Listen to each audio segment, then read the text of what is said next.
नमस्कार, आप देखना शुरू कर चुके हैं 99 खबर और मैं आपके साथ अंजनी कुमार।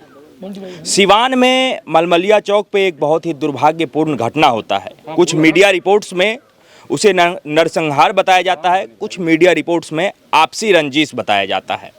हम उस गांव में अभी उपस्थित हैं और हमारे पीछे, सामने और चारों तरफ ग्रामीणों की उपस्थिति है। इनसे हम जानने की कोशिश करेंगे कि उस दौरान अगर जो लोग वहाँ पे देख रहे थे, असलियत में वो घटना क्या था। कई मीडिया रिपोर्ट्स के अगर यदि आप बात करें तो इसको दो जातियों की लड़ाई बता रहे हैं, लेकिन सच्चाई इस गांव में, इस परिवार के, इस ग्रामीणों के मुख से ही सुना जा सकता है। आइए जानते हैं, क्या नाम हुआ आपका? लक्की सिंह। लक्की सिंह जी। आप इसी गांव के रहने वाले हैं? हाँ। क्या नाम है इस गांव का? कोड़िया बस्टोली। और उस घटना कब हुआ था जब यहाँ पे 3 लोगों की उस दिन जो है सो बर्बरता से हत्या कर दी गई? तो क्या तारीख था कि और कब हुआ था? ये परसों हुआ था 2 या 3 बजे के बीच में। मलमलिया चौक है, वहीं पे हम लोग वहाँ पे बैठे थे। 3-4 जन हम लोग वहाँ पे थे। दुकान है हम लोग का। हम मतलब? अमरजीत सिंह, रंजीत सिंह, हिमांशु सिंह और मुन्ना सिंह। वहाँ पे हम लोग बैठे थे और ये सब पहले से अपना योजना बना के वो बैठा था। हम लोग पास फ़ोन भी आया था कि ऐसे ऐसे सब किया था, मतलब बैठा है। हम लोग जैसे फ़ोन भी किए थे थाना प्रभारी को कि भाई ये इतना बैठा, आप लोग जाके वहाँ पे जांच कीजिए। 1 घंटा हो गया, कोई नहीं गया था वो। फिर हम लोग का लड़का सब उधर गया था। वो जब आ रहा था बसंतपुर से लौट के सब वो सब देख लिया। फिर पीछे किया तो ये सब पुल पे भागा ये सब। तब तक मुन्ना सिंह भेटा गया वहाँ पे। सब हथियार से लेस था, तलवार वलवार बा, सब चीज़ है वहाँ, उस सब के साथ था। अब वो पकड़े गए। अब पकड़ने के बाद वो मतलब डायरेक्ट उनको मारने ही लगा, सर पे मार दिया, मार के गिर गया। उसके बाद भी मारने लगा सब। वहाँ से जितना भी लोग था, मतलब सबको ही अपना जान बचा के भाग रहा था। किसी का उतना सपोर्ट मिला नहीं वहाँ पे। उसके बाद लड़का सबको जब भागते हुए देखा सब, वो सब तो पीछे करके जाके पुल पे जाके उस सबका सर पूरा काट दिया। आप ये पूरा घटना अपने आंखों से देखे? हाँ। तो जो 3 लोगों की हत्या हुई है वो इस एक ही गांव के थे? तीनों गाँव के थे। एक तो परिवार सामने है, एक घर, और 2 लोग कितने परिवार है ये? मतलब तीनों लोग एक ही परिवार के? ना, अलग अलग परिवार के हैं, एक ही गांव के हैं ये। तो आप उनके मित्र हुए हैं? हाँ, साथ रहते थे? हाँ, एक ही गोतिया हैं हम लोग। तो आप लोग वहाँ बैठे थे और उसके बाद आपको कैसे पता चला कि हम लोगों के ऊपर जो है वो अटैक करने वाले हैं? वहाँ से वो एक लड़का था, जैसे फ़ोन वहाँ से आ रहा था कि यहाँ पे सब आया है, गुट बनाया है, आप लोग कुछ कीजिए इसका। तो हम लोग सोचे कि कहाँ गुट बन रहा था? पेट्रोल पंप के पास। वो भी भूमिहार समाज का वो है, हम लोग जातिवाद नहीं करना है। पेट्रोल पंप पर कितने संख्या में लोग होंगे वहाँ पे? कम से कम 25-30 संख्या था उस सबका। 25-30? हाँ। तो ये मारने की या अटैक करने की जो प्लानिंग हो रही थी, ये अचानक बनी? कोई लड़ाई था? कैसे, इसके पीछे वजह क्या था? जैसे ये दारू कांड में उस सबका नाम लिया गया था। दारू कांड में दारू वारू बेचवाता था, सब चीज़ किया, विरोध किया गया था उसका। एक जेल में भी है, कोई लड़का या भतीजा करके है, वो जेल में है। तो उसी सब आता था, तो मतलब जो मरा है, मतलब अधिकार वो लड़का 2 था, विरोध करता था कि भाई तुमको यहाँ पे नहीं आना है दारू बेचने।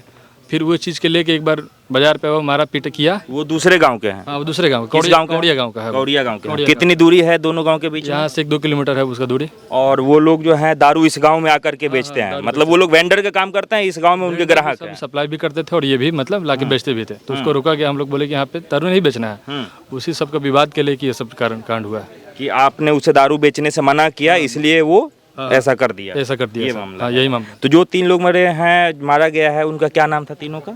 एक का नाम ये रोहित है, जहाँ पे हम लोग हैं। एक कन्हैया है। क्या उम्र थी उनकी? इसका 22 साल उम्र था। कन्हैया की उम्र?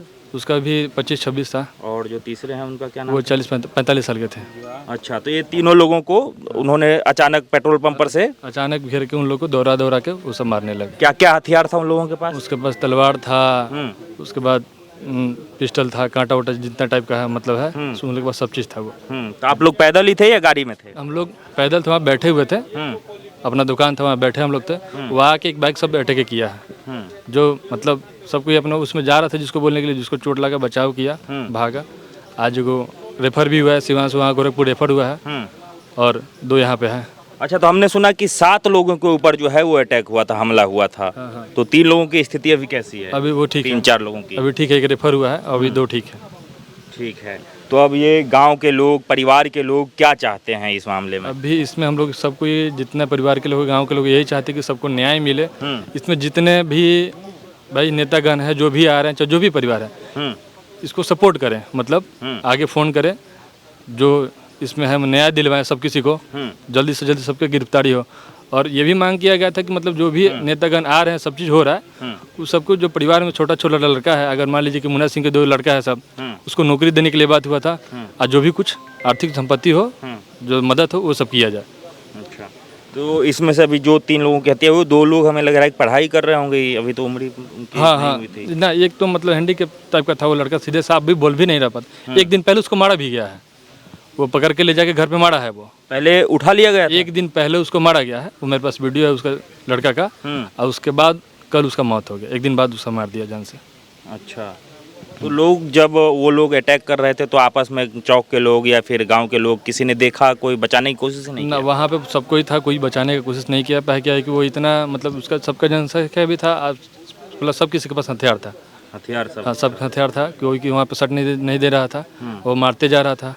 क्या इसका शक था पहले से कि आप लोगों के गांव वालों के ऊपर जो है इस प्रकार का हमला होगा? ऐसा कोई शक, इतना बड़ा कोई शक नहीं किया था कि मतलब इतना बड़ा कोई मामला हो जाए। अगर हाँ मालूम चला 1 घंटा पहले कि हाँ सब गैंग बिटोर है, कुछ बड़ा होने वाला है, तो हम लोग थाना प्रभारी को खबर किए, लेकिन वो इतना लेट कर दिए कि तब तक ये सब अंजाम हो गया। ठीक है, और भी लोगों से हम बात करते हैं जो इस घटना को बहुत करीब से जानते होंगे। सर, जब ये घटना पूरा प्रकरण आप भी सुन ही रहे थे, आपको पता भी होगा, अब क्या चाहते हैं? थानाध्यक्ष को तो वहाँ से हटा दिया गया है, ये इस मामले को कैसे देखते हैं? एक तो नरसंहार कहा जा रहा है, दूसरा आपसी रंजिश कहा जा रहा है, अब जातीय लड़ाई भी धीरे धीरे इसमें जो है सो कई मीडिया रिपोर्ट्स बता रही है। हमने अपने पूरे जीवन काल में इस प्रकार का घृणित कार्य नहीं देखा है, कभी नहीं देखा है। और एक साथ 3-3 लड़कों का लाश मैंने कल जलते हुए देखा था, खून में उबाल आ ही जाता है। आप बताइए कि दारू यहाँ बंद है, दारू बंदी में यहाँ पर 100 लोगों की मृत्यु हो गई थी पिछले साल, तमाम नेता पूरे बिहार भर के आए हुए थे, उसी में उसके परिवार का एक व्यक्ति बंद भी है, और फिर वो दूसरा जो व्यक्ति बचा है वो यही कार्य करता था। वो ट्रेन में नशाखुरानी से लेके और चोरी का जितना भी कार्य है वो सब करता था।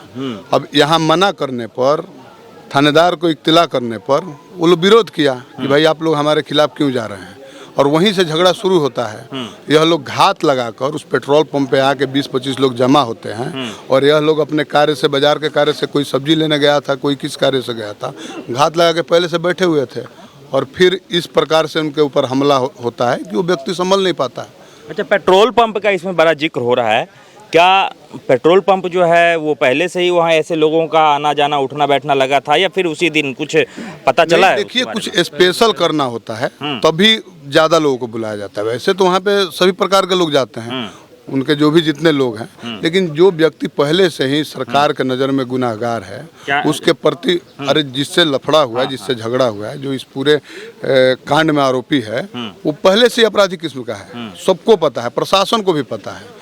उल्टा प्रशासन के साथ भी उसका केस चल रहा है। महिला थाना में जो महिला सिपाही थी, उसके साथ वो घृणित कार्य करने का प्रयास किया था, उससे छेड़छाड़ किया था, उसका भी केस चल रहा है। यह लोग जब आवेदन दिए तो यहाँ का थानेदार जो है उस पर कोई रिएक्शन नहीं दिया, कोई मतलब कार्रवाई ही नहीं किया। ये लोग एसडीपीओ के पास भी गए, एसडीओ के पास भी गए कि भाई हमारे साथ ऐसा घटना हो सकता है, फुटेज भी दिखाएं, फिर भी उसको नहीं लिया गया है संज्ञान में। और उसका कारण था कि सेम डे शाम को यह घटना हो गई। अब बताइए, सरकार कान में तेल डालकर सोती रही है, और इतना बड़ा घटना हो गया, उसके कर्मचारी लोग सोते रह गए हैं। अब बताइए, इतना बड़ा घटना, 4 अभी 3 लोग तो चले गए, चौथा व्यक्ति जो एकदम सीरियस है अभी गोरखपुर रेफर हुआ है, उसका भी बचने का कोई ठिकाना नहीं है। और अभी तक कोई अपराधी का पकड़ाने का कोई हम लोग को खबर अभी नहीं मिला है, कोई पुष्टि नहीं हुई है। जहाँ तक मुझे पता चला है कि अभी तक एफआईआर भी नहीं लिखी गई है, या लिखी गई है? नहीं, एफआईआर दिया गया है, लिखा गया है, लेकिन उसमें सप्लीमेंट्री एफआईआर भी अभी दर्ज होना है। हाँ, उसमें सुधार करके दर्ज होगा। अच्छा, ये जो दारू वाला मामला आप बता रहे थे कि उन लोगों को मना किया गया, उसमें क्या इन्हीं लोगों ने एफआईआर किया था या पुलिस कंप्लेन किया था जिनके ऊपर हमला हुआ और जो जिनको मार दिया गया? हाँ, ये लोग भी जैसे रोका गया था, तो मतलब ये आके पहले झगड़ा किए थे लड़का सबसे, तो लड़का सब जाके पूछा था, तो वो अपना दबदबा बनाने के लिए, मतलब बचने के लिए जाके एफआईआर के 10 लड़कों पर, और वो जहाँ का मामला दिया गया था ना, वो गलत था। तो हम लोग एसडीपीओ इंस्पेक्टर जो है महाराजगंज से जाके हम लोग बोले थे कि जो घटना का स्थल दिया गया उसको जांच किया जाए। वहाँ पे CCTV कैमरा लगा है, आइए केस फर्जी, इसको फर्जी बनाया जाए। क्या कि लड़का सब तैयारी करने वाला है, सबका नौकरी करने वाला है, ये फंसेगा तो अच्छा नहीं होगा। उसके बाद वो बोले कि ठीक है करते हैं, आके ले गए।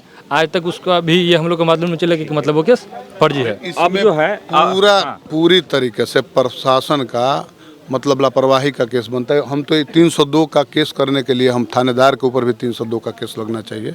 आए IG साहब उसको सस्पेंड करके चले गए, 40 दिन 50 दिन बाद, 2 महीने 3 महीने बाद, 6 महीने बाद फिर से वो नौकरी पे लग जाएगा। लेकिन इन लोगों का क्या होगा? सरकार इन लोगों के बारे में कुछ सोच रही है? इनके मुआवजा के लिए या इनके घर का परिवार आगे का कैसे जिएगा, खाएगा, कौन है कमाने वाला? अभी तक सरकार की तरफ से या फिर ऐसा कुछ आश्वासन नहीं दिया गया है। कोई आश्वासन नहीं। हमारे समाज के ही नेता और एक पप्पू यादव जी जो बेचारे उतने दूर से चल के आए, बाकी हमारे समाज के सारे नेता यहाँ पर आए थे। सबने उचित मांग, अब जो यहाँ सरकार में है मांग तो वही करेगा। मुख्यमंत्री जी का मानसिक स्थिति क्या है आपको पता ही है। वहाँ पे पटना में हत्याकांड सेम डे हुआ था, वहाँ पे सभी लोग गए, उप मुख्यमंत्री तक चले गए, विपक्ष प्रतिपक्ष नेता भी चले गए। यहाँ पर अभी तक उतने बड़े लेवल का 3 लोग मर गए, 2 लोग सीरियस है, 1 लोग सीरियस है, 2 लोग घायल है घर पे। अभी तक उस प्रकार का कोई नेता नहीं है। समाज के लोग जिसको जहाँ से खबर मिली वह व्यक्ति आया, इन लोगों का दुख सुख समझा, जाना और गया है। फिर राज्यपाल से मिलना, मुख्यमंत्री से मिलना, ये सब आगे का कार्य जो यहाँ पे सत्ता में वही करेगा। अब जो मामला है, सबसे पहले तो न्याय मिलना चाहिए। तो किस प्रकार की न्याय की मांग करते हैं आप लोग? आप बताइए, जो व्यक्ति पहले से आपराधिक किस्म का है, उसके बाद भी उसके ऊपर आवेदन पड़ता है और पुलिस जांच में नहीं आती है, उसको पकड़ती नहीं है, उसके साथ बैठ के खाना खाता है और वो तमाम तरीके का कृत्य करता है, बालू माफियाओं से वो कमीशन खाता है वो थानेदार, वो फिर आप क्या आशा कर सकते हैं? कैसे न्याय मिलेगा? इस अंधी बहरी सरकार में आपको न्याय के लिए लड़ना पड़ेगा, जूझना पड़ेगा। हम लोग अल्टीमेटम भी दे दिए हैं, अगर अगले संडे तक हमको कोई भी संतोषजनक कार्रवाई नहीं दिखा प्रशासन की तरफ से, तो हम लोग पूरा मलमलिया जाम करेंगे और पूरे बिहार भर से क्षत्रियों को जमा करेंगे। बिहार भर के क्षत्रिय जमा होंगे अगर रविवार तक कुछ न्याय नहीं मिला या न्याय उचित बात नहीं कहा गया सरकार की तरफ से। अगले रविवार को हम लोग यहाँ जमा होंगे। हाँ, शनिवार तक हम लोग वेट करेंगे। घर का माहौल क्या है? कौन कौन है इन लोगों के घर में? एक ही पुत्र था, वो भी पढ़ने वाला लड़का था, उससे क्या दुश्मनी हो सकती है? आप सोचिए, एक तो उसमें विकलांग व्यक्ति था जो मृत्यु हुआ है, एक उसको पहले उठा के ले जाके घर पे पूरा पीट के तब छोड़ा गया, एक दिन बाद अगवा कर लिया गया था उसको। वो विकलांग व्यक्ति जो सही से बोल नहीं पाता, उसका भी मृत्यु हो गया।